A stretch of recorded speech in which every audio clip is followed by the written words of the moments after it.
magacaygu waxaa la yiraahdaa Jamaal Amiin Cali waxaan ku dhashay magaalada Markacadey kulay inta taqaan way taqaana intaanay aqoonin barasho wanaagsan ciyaartooy baan ahay marka tii barashadeeda ah horta mar tii waraysiga ku baartiko baan ugu soo gudubnay tan labaad waa run sida habka la qaatay haddaan ku sheego waxaan ahaa ciyaartooy marka ugu fiican baan ka mid ahaa kulay inkastoo ciyaartooy badan joogeen laakiin dadka ugu fiican baan ka mid ahaa sidaa darteeda la ii soo qaatay waana dadaalkayga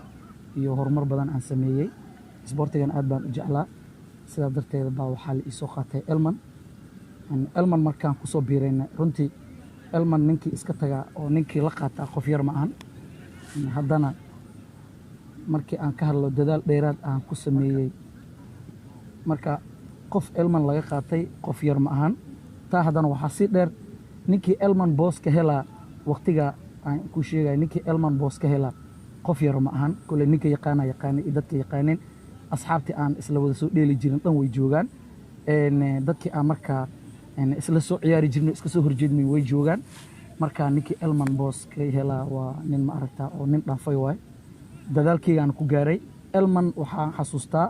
maalintii la i keenay maalinta ku xigta waxay la ciyaaraysay koox banaadir la ahaya iyadana ka mid ah kooxaha ugu waaweyn muqdisho seereeda bay la ciyaaraysay tarbuunkan ahaa maalintii labaad waan almiinteeyey maalintii saddexaadaan almiinteeyey maalintii afraadna waxaa la ii magacaabay in la iga soo saxiixo kulankii maalinta shanaadna waan ciyaaray waxaa lala ciyaaray naadiga markaas xifaaltanka uu ka dhexeeyey ugu weynaa ee labaad ka jirtay muqdisho magaceedana waxaa la dekadaha cayaar aad u adag bay ahayd derby match bay ahayd cayaar debut bay ii ahayd ma ahayn ciyaar la igu bilaabi karo laakiin haddana markaa dadaalkayga aniga aan dadaalay ee aan macalinka tusay iyo inta markaa neergaratada ah baa waxaa la ii gartay ciyaarta derbiga ah in la ciyaarsiiyo alxamdulilaahi rabbilcaalamiin wixii dhacaba kulley hadda ma xasuusto laakiin waxaan xasuustaa inaan isa soo bandhigay aan ciyaartaas gool bareeja ah dhaliyey saasna aan kusoo suuq galay wixii intaa ka dambeeyeyna waxay ahayd marba waan sii kobcayay dadaalkaygana meesha ka dambeyso markaan ka hadlo safarkayga ugu horreeyey aan awey aada elman ahaan marka ugu horreeya qaran baan ku baxay suudaan baa la ii magacaabo qaran suudaan maasha allah tabaarakallah natiijo fiicanna waan kagala soo kulannay inkastoo haddana aan ku harnay bareeja aan ku harnay waxaan xasuustaa haddana in isla sanadka bariga bartamaha aan ku baxnay annagoo horyaalka qaadnay elman ahaan baan bariga iyo bartamaha ku baxnay waxaana aadnay Rwanda Kigali aadnay caasimadda maasha allah iyadana dadaal fiican aan soo sameynay kadib natiijadeena waxay noqon weysay inaan hore u sii soconno haddana waan soo disqualify garaynay wixii inta badan dadaal badan iyo horumar badan aan sameynay way jiraan elman waa kooxda ugu weyn muqdisho jamaal ahaanna markaan ka hadlo taariikh badan iyo waqti badan baan soo qaatay iyadoo la igu magacaabi jiray wiilkii elman macnaa jamaal elman inaga waxay ahayd inay elman ila heedayo iyada wiil ay dhasho oo kale baan ahaa sababtoo ah nin intuu meel tegayo saxiix ma nin abadan la iga saxiixiyaan ahaa marka elman waxaan ku soo biiray taariikhdu markay ahayd 2002gii baan ku soo biiray 2002gii qof iska da'yarna waan ahaa markaa maasha allah oo aan la soo koobi karin marka 202gii baan ku biiray 202gii dhexdeeda baa la ii magacaabay qaran suudaan 203giina waxaan ku baxnay bariga iyo bartamaha safarada aan baxay aad bay u badan yihiin markii qaran iyo bariga iyo bartamaha la isku dardaro aad bay u badan yihiin xaqiiqatan xilliyada way kala duwan yihiin wayna badan yihiin oo igu yaabka badnaa horta waxaaba igu yaabka badanaa aan sheegi karo waxay tahay cayaartii ugu horreysay ee elman garoonkaa la ii magacaabay sababtoo ah cayaartooy gobol baan ahaa weligeyga taageero oo noocaas ah ma arkin milyamaad iyo kumaad oo ilaa iyo shabaqyada soo qabsanaya macnaha baan arkay yaxyax badana igalay waa la igu kadiyey inaan ciyaartaas ciyaaray naftirkeeda macalinka anigoon xataa ciyaartooyda ila ciyaaraysa aanan ogeynba magacyadooda aan kala ka seenin subaxdiyaa la ii baray shakhsi la ii baray haddana ma kala aqoonin galabtiina macalinka wuxuu ii sheegay inaan ciyaari doono kulanka berita ee dekedaha lala ciyaarayo dekedaha iyo elmanna wayga waxay isku ahaayeen sida Barcelona iyo Real Madrid, Man United iyo Arsenal, Bayern Munich iyo Dortmund.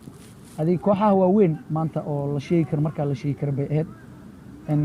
yaabka igu badnaa wuxuu inuu macalinka intuu u wacay qolku igu wacay buu igu dhahay ciyaartan berito waad ciyaaraysaa waa yaab igu weyn bay ahayd because iyadoo dadka ay ii sheegeen ciyaartooyda qaar ay ii sheegeen ay igu dhaheen elman iyo dekedaha waxay isku yihiin sida Israa'iil iyo Muslim ciyaaraysa marka waa dareemi kartaa Israa'iil iyo Muslim haddii lagu dhaho waxa waa juudiga meesha galay waad ogtahay marka macalinkii intuu i qabtay wuxuu igu dhahay boss midfield number 8 aan weligay ciyaarin buu ii magacaabay inaan ciyaarayo offside aan weligay ciyaari jirin buu ii sheegay dhaqaaq dhulka aan ku dhaqaaqay buu ii sheegay yaxyaxaas aanu igu jira bal ii magacaabay ciyaartooyda markii line up ka la bixinayo maalinta xigtana waxaa laga hor cadeeyay in line up ka aan ku ka ahay ciyaartooyda xataa way la fajaceen kaligay ma aan fajaca garoonkaas markaan tagay haddana markaan arkay taageeraha meesha jooga waxaad is leedahay xamar anug oo 2 jir xataa kuma uusan soo harin marka igu xamaasada badneed igu yaabka badneed aan kubad isboortiba baloon intaan garoon ku jiray aan la kulmay ugu mahad celinaa aad iyo aad ugu mahad celinaya macalinkii maamulka elman oo dhanba taageeraheeda coachkeyga iyo dhammaan inta isoo garab siisay khaasatan ciyaartooy waxaa jirta aan u mahad celinaya sida Yusuf Ali Nuur coachka hadda hogaaminaya macalinka u ah dekedaha Yusuf Ali Nuur ciyaartooyga qaranka Soomaaliyeed ee midfielkeena baan u mahad celinaa sababtoo iyo waxaan kaloo u mahad celinaa Ciise Aadan Abshir oo hadda ku nool number 9 ka Soomaali ee hadda ku nool Norway Anas baan ugu mahad raggaas waxaan aad ugu mahad celinayna waxay tahay ciyaartaa waxaa dhacday in gool aniga baas aan dhiibay oo nin aan u baasay ninkii uu ka maqnaa baaski inta la dafay la dhaliyay anigoo yaxyay xamaasada igu jirtay cabsida igu jirtay baa ciyaartooy qaar inii jibiyay macnaha sida waxaa la dhahay anugan yariskan ma saacaan la keenaa oo kale nin walba midkii carab fardhiya midkii garoonka seexda iyo midkii iyo xanaaqo iyo midkii ugu qeylay noqod laakiin ciyaartooyda hadda aan magacaabo saddexda qofood waxay kamid ahayeen ciyaartooyda intay ii soo ordeen igu dhiirigeliyay niyadan ii dhisay i qaboojiyay i dejiyay i dhahay waad u qalantahay inaad dheeshid balooniga 90 minutes waa wili ma dhamaanine siibad ciyaartooy Yusuf Ali Anas iyo Ciise Aadan Abshir saddexda ciyaartooy aad baan ugu mahad celinaa ma sha Allah maantana waxaan ku noolahay South Africa gaar ahaan Port Elizabeth Eastern Cape shalay hadda waxaan ka hadlaayeen waxa waa yaraanteeda iyo sidaan ku soo galay maantana waxa waa legend baan ahay nin sportska oo hadda fan u ciyaarayo oo dhiigska keen baan ahay ma sha Allah waxaan ku noolahay BE meeshaan garoonkan aad u jeedaan baan ku ciyaaraa dhalinyaro badan oo waxaa jirta aan soo saaray dhalinyaradii aan wali dhaxda kaga jira coach sport coach player waan ahay inkastoo waqtigeygan aan soo qaatay laakiin kubadan waa aad baan u jeclahay wili baloonigan ku dhex jira sida adarkiisaan haddana garoonaan ku jira kabihiga ii xiran I'm not retired yet marka waxaan halkan ka salaamaa dhammaan bahaweynta isboortiga meel walbo ay joogaan adduunka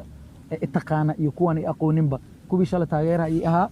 iyo inta aan taageeri jirinba waan salaamaa waxaan kaloo si khaas u salaamaa dhammaan maamulka elman ciyaartooyda elman kuwii shalay iyo kuwa maanta xidigaha ciyaarayaba macallimiinteeda kole intaan kuma soo koobi kari iyo dhammaan waxaan kaloo salaamaa لاعبينتي إلى الشيء gaar ahaan walaalkayga Daadir Amiin Daada oo ahaa laacibka xulka qaranka Soomaaliya kabtanka Banaadir Telecom ciyaartooyga haddana booskeyga dhaxlay ee Elman waxaan kaloo salaamaa walaalkayga Idris Amiin Cali oo maanta ah difaaca dekedaha iyo qaranka Soomaaliya ah waxaan kaloo salaamaa walaalkayga Ibra isagana ciyaartooy ah waxaan kaloo salaamaa walaalkayga Jaabir Amiin Cali legend Soomaaliyeed ciyaartooyga midfielka Elman iyo qaranka ah ee hadda ku nool Cape Town Jaabir Amiin Cali salaama iyo dhammaan baaweynta isboortiga waan salaamay reer Yutini reer South Africa iyo dhammaan inta isla soo dheelna min Kenya Joburg South Africa meeshay noqotaba ha noqotee Soomaaliya meel walba ha noqotee inta isla soo dheelna waan salaama waana mahadsantiin salaamu calaykum